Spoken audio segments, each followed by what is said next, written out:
नमस्कार मित्रों, पिछली वीडियो में देखा कलिका सिंह अपने ही भाई विशंबर को भंडार घर में बंधवा देता है और भीमा को भी अपने 2 आदमियों से बेहोश करके उठवा लेता है। तो आइए मित्रों, अब जानते हैं इससे आगे का। भीमा के सभी परिवार वाले भीमा को ढूंढते हैं। भीमा की माँ कहती है अभी यही पढ़ रही थी, कहाँ चली गई? भीमा की ताई जी कहती है जाओ ढूंढो, रोज का हो गया है ये तो।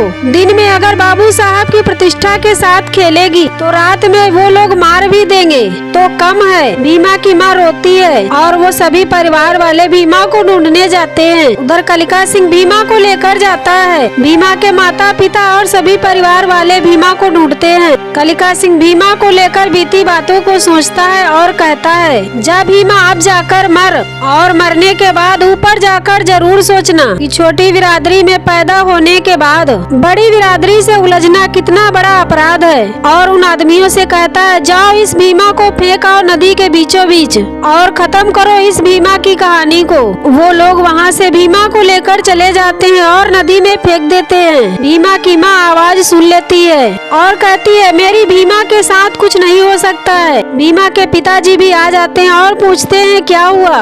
भीमा की माँ कहती है हमारा दिल बहुत घबरा रहा है, आप जाइए कैलाशा बुआ के घर और पूछिए हमारी भीमा कहाँ है। भीमा के पिताजी कहते हैं जाते हैं। वो दोनों आदमी भीमा को नदी में फेंककर कलिका सिंह के पास आते हैं। कलिका सिंह उन लोगों से कहता है क्या हुआ? वो लोग कहते हैं फेंक आए नदी में उस भीमा को। कलिका सिंह खुश होता है और कहता है शाबाश, हमसे माफी मंगवाई थी तुम, और वह जाने लगता है। तभी कैलाशा बुआ जी आ जाती हैं। कलिका सिंह कहता है अगर आपको थप्पड़ मारना है तो मार लीजिए, जान से मारना है तो मार दीजिए, लेकिन उस भीमा का मरना तय था और वो मर गई। लेकिन हमको कोई गम नहीं है। अगर आपको लगता है कि हमने गलत किया है तो आप खुद ही हमको कानून के हवाले कर दीजिए। और कहता है विशंबर सुरक्षित है, वो उनके ऊपर भीमा को बचाने का भूत सवार हो गया था, इसीलिए बांध के डाल दिए गोदाम में। अम्मा हमको कोई फर्क नहीं पड़ता है क्योंकि हमारा बदला पूरा हो गया। और वह जाने लगता है। कैलाशा बुआ जी रोकती हैं और कहती हैं रुको, हमें अपने बेटे का हर फैसला कबूल है और अब आगे हम दोनों मिलकर लड़ेंगे, जो कह रहे हैं वो करो। भीमा के पिताजी कैलाशा बुआ जी के घर पहुंच जाते हैं और आवाज लगाते हैं कलिका सिंह जी, कैलाशा बुआ जी।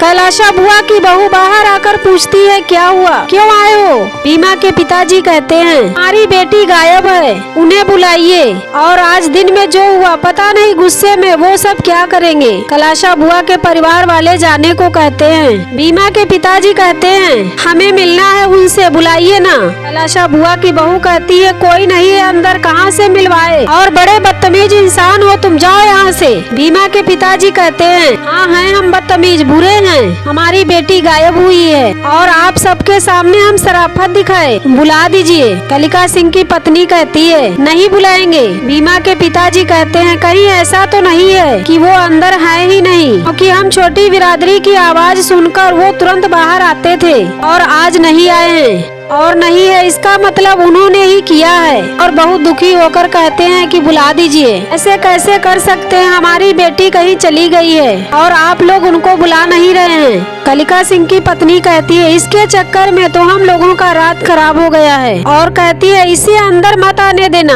वो सब वहाँ से चले जाते हैं। भीमा के पिताजी जबरदस्ती अंदर घुस जाते हैं और घर के अंदर जाने लगते हैं। उधर गोदाम में विशंबर को वो 2 आदमी जबरदस्ती शराब पिलाते हैं। विशंबर कहता है ये क्या है, हमें शराब क्यों पिला रहे हो? वो लोग कहते हैं कि विशंबर आपको बेहोश होना बहुत जरूरी है क्योंकि हमें आदेश मिला है। कैलाशा बुआ के घर में भीमा के पिताजी जबरदस्ती घर के अंदर घुसने लगते हैं। तभी कलिका सिंह आकर एक लाठी मारता है और वह वहीं पर गिर जाते हैं। कैलाशा बुआ जी कहती हैं तुम्हारी हिम्मत कैसे हुई हमारे घर की औरतों से उलझने की?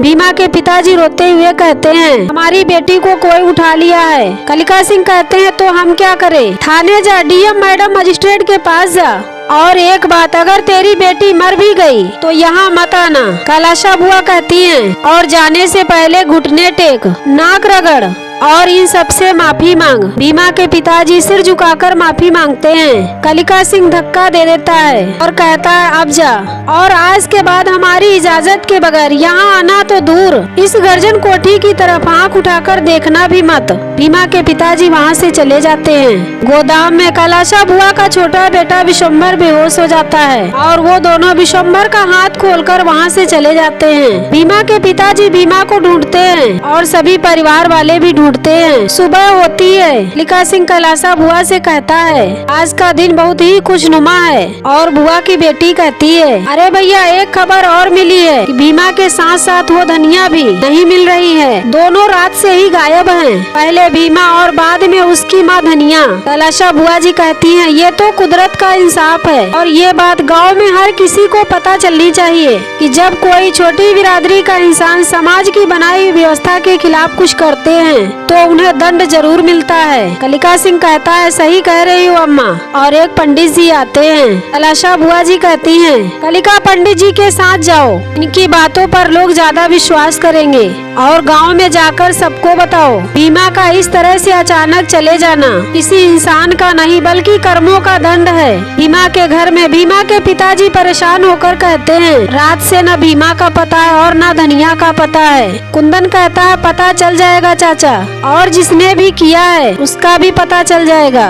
कलिका सिंह जी पंडित जी को लेकर आते हैं और पंडित जी कहते हैं गांव वालों ध्यान से सुनो, भीमा और धनिया का लापता होना छोटी बिरादरी के कुकर्मों की सजा है। भीमा की बड़ी बहन भीमा के पिताजी से कहती है कि बाबूजी भीमा और माँ जीवित होंगी। भीमा के पिताजी कहते हैं ऐसे क्यों बोल रही है, जिंदा होंगी ऐसे कैसे मर जाएंगी।